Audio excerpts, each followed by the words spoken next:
पिछले पार्ट में आपने देखा कि किस तरह से मेरा हंसता खिलता परिवार अब पूरी तरह से बीमार हो गया था। मेरे दादाजी के स्वर्गवासी होने के बाद हमारा परिवार पूरी तरह से टूट गया था। दादी के बताने पर मेरे पापा को जो भी बातें समझ में आई थी, उसके बाद वो एक बाबा को घर ले आए थे और उस बाबा ने हम सभी को बताया कि हमारे घर में पक्का किसी चुड़ैल का साया है। वो हम सभी से सवाल पूछने लगे थे, स्पेशली वो मुझसे सवाल पूछ रहे थे। वो मुझसे जानना चाहते थे सारी स्टोरी। मैंने उन्हें बताया कि किस तरह से मैं और दादाजी वॉक करने जाया करते थे और कभी कभी हम शमशान भी चले जाया करते थे। पर इसके बाद उन्होंने कहा कि जो बातें तुम्हें बतानी चाहिए वो बातें तुम मुझे नहीं बता रही हो, तुम मुझे सारी बातें बताओ। तब मैंने उन्हें सारी बातें पूरी डिटेल में बताना शुरू कर दिया। मैंने उन्हें बताया कि हम वॉक करने जाया करते थे, शमशान जाया करते थे। कुछ दिन पहले हमारे घर में टेबल टूट गया था। उसे बनाने के लिए हमने अपने आंगन में पीछे एक पीपल के पेड़ को काट दिया था क्योंकि वो पूरी तरह से सड़ गया था। जैसे ही मैंने इतना कहा, वो बाबा ने मुझे शांत करा दिया। उन्होंने कहा कि पीपल के पेड़ पर अक्सर ही भूत प्रेतों का साया होता है। हो सकता है कि वो लकड़ी जो तुम घर लेकर आ गए हो वो श्रापित हो। उन्होंने मुझे कहा कि मैं उन्हें वो टेबल दिखाऊं। जैसे ही मैं उन्हें उस टेबल के पास ले गई, बाबा उस टेबल को बहुत देर तक देख रहे थे। उसके बाद उन्होंने उस टेबल पर 3 नींबू रख दिए और उस पर कुछ सुइयां चुबो दी। उन्होंने हमें समझाया कि अगर मेरे मंत्रों का जाप करने के बाद अगर इन नींबू का कलर बदलता है तो समझ लेना कि यहाँ पर पक्का किसी भूत प्रेत का साया है या किसी नेगेटिव चीज़ की एनर्जी है। उन्होंने कहा कि नींबू का रंग जितना ज़्यादा डार्क होगा उतनी ज़्यादा ही वो चीज़ ताकतवर होगी और हमें उतना ही ज़्यादा डरने की ज़रूरत होगी। इसके बाद उन्होंने थोड़ी बहुत भभूत को जलाया जो धीरे धीरे जल रही थी और उससे थोड़ा बहुत धुआं भी हो रहा था। उन्होंने आंखें बंद की और अपने मंत्रों का जाप करने लगे। जैसे जैसे उनके मंत्र आगे बढ़ रहे थे, वो धुआं बहुत तेज़ी से घर में बढ़ने लगा था। बहुत कम समय में ही हमारा पूरा घर धुआं धुआं हो गया था। ये सब देखकर हम सभी की आंखें फटी की फटी रह गई थी। हम ये सब पहली बार देख रहे थे। इसके बाद उन्होंने अपने बैग से एक सिंदूर निकाला और वो उसे हवा पर छिड़कने लग गए। जैसे ही उन्होंने ऐसा किया, मानो जैसे धुआं अपने आप ही गायब हो गया हो और उन्होंने हमें उस नींबू का रंग दिखाया। वो नींबू पूरी तरह से काले हो गए थे, मानो जैसे सड़ से गए हों। इसके बाद वो बाबा बहुत ही ज़्यादा तेज़ सांसें ले रहे थे। उन्होंने हमसे पानी मांगा। हम भागते हुए उनके लिए पानी लेकर आए। उन्होंने कहा कि तुम सभी को डरने की ज़रूरत है, बहुत ज़्यादा डरने की ज़रूरत है। ये जो कुछ भी है ये कोई आम भूत प्रेत नहीं है, बल्कि ये एक चुड़ैल है, एक इच्छाधारी चुड़ैल जो कि बहुत ही ज़्यादा शक्तिशाली होती है। ये तुम्हारे दादाजी को तो अपने साथ ले गई है, पर आज के दिन हो सकता है ये किसी और को अपने साथ ले जाए। हमें पता लगाना होगा कि आखिर ये तुम्हारे घर तक पहुंची कैसी है, कैसे कोई और है जो तुम्हारे घर पर आया है। ये चुड़ैल अक्सर अपना रूप बदल कर आती हैं, जिन पर कोई शक नहीं कर पाता। इस घर में कोई तो है जो रूप बदल कर रह रहा है, जो अचानक से तुम्हारे घर पर आया है।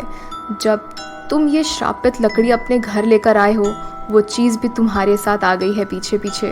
तब हम सभी घर वालों के जहन पर बस एक ही नाम था। हम सब के जहन पर बस एक ही चीज़ थी और वो थी वो बिल्ली। वो बिल्ली ही थी जो हमारे घर में नए सदस्य बनकर आई थी। हो ना हो ये वो बिल्ली का ही काम हो सकता है, कहीं वही तो चुड़ैल नहीं।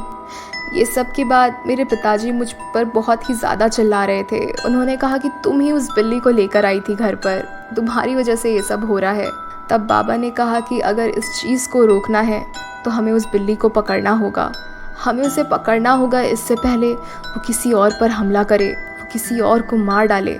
जब वो बिल्ली हमारे घर आई थी तब वो कमज़ोर थी, पर अब वो शायद हमारा खून चूस चूस कर बहुत ज़्यादा तंदुरुस्त हो गई थी। उस वक्त रात के 10 साढ़े 10 बज रहे थे। तब उन बाबा ने कहा कि हमें उस चीज़ को पकड़ना ही होगा।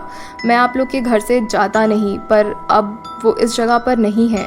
वो श्रापित चुड़ैल इस जगह पर नहीं है, उसने अपनी जगह बदल ली है। शायद वो यहाँ पर नहीं है। तब मैंने कहा कि वो शायद उस पीपल के पेड़ के पास ही होगी। तब मैं और मेरे पापा वो बाबा के साथ उस पीपल के पेड़ के पास चले गए। हम सब भागते हुए वहाँ पर पहुँचे क्योंकि हम नहीं चाहते थे कि वो हम पर दोबारा से हमला करे। मैंने वहाँ पर ध्यान दिया, वहाँ पर वो बिल्ली का बच्चा था और उसके साथ एक बड़ी सी बिल्ली भी थी। मैं और बाबा बस उस बिल्ली को पकड़ने के लिए उसके पास जाने लगे, पर वो घबराकर पेड़ के ऊपर चढ़ गई।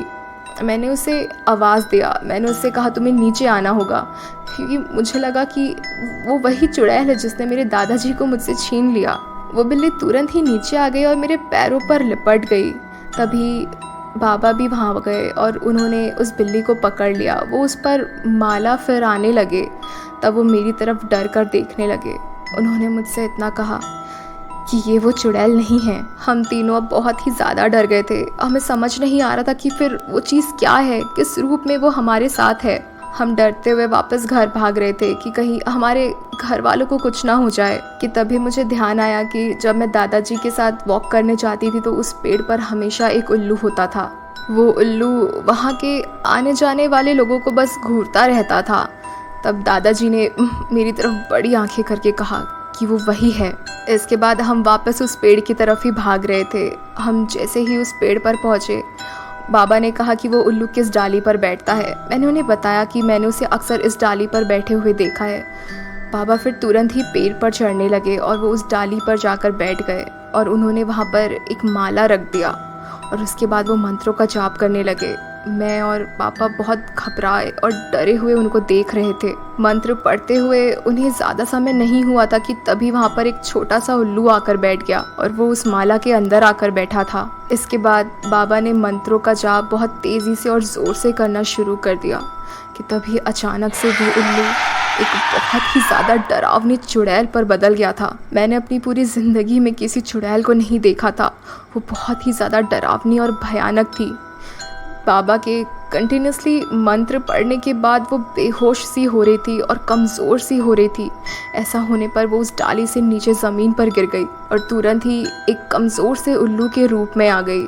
तब बाबा ने उसके गले पर एक लाल धागा बांधा और जैसे जैसे वो उस धागे को कस रहे थे वो चीख रहा था, पर वो एक जानवर की आवाज़ पर नहीं बल्कि एक औरत की आवाज़ पर चीख रहा था। जैसे जैसे धागा कसता गया उस चीज़ से धुआं आने लगा और उस उल्लू ने आग पकड़ ली। थोड़ी देर के बाद अब वहाँ पर सिर्फ राख रह गई थी। बाबा ने कहा कि ये बहुत ही ज़्यादा शक्तिशाली चुड़ैल थी जो इस पूरे गांव पर हावी थी और इसने शमशान में बहुत सारे लोगों को भी मारा था। शायद तुम्हारे दादाजी ने इसे रूप बदलते हुए देख लिया होगा और जैसे ही वो अगले दिन तुम सबको बताने वाले थे उस चुड़ैल ने इन्हें मार दिया। ये चुड़ैल वो शापित लकड़ी से जुड़ी हुई थी और बदकिस्मती से तुम उसे घर ले आए थे। इसके बाद वो बाबा अपने घर चले गए। उन्होंने हमसे पैसे भी नहीं लिए। उस रात मेरे परिवार ने चैन की सांस ली और धीरे धीरे हमारी तबीयत भी सुधर गई।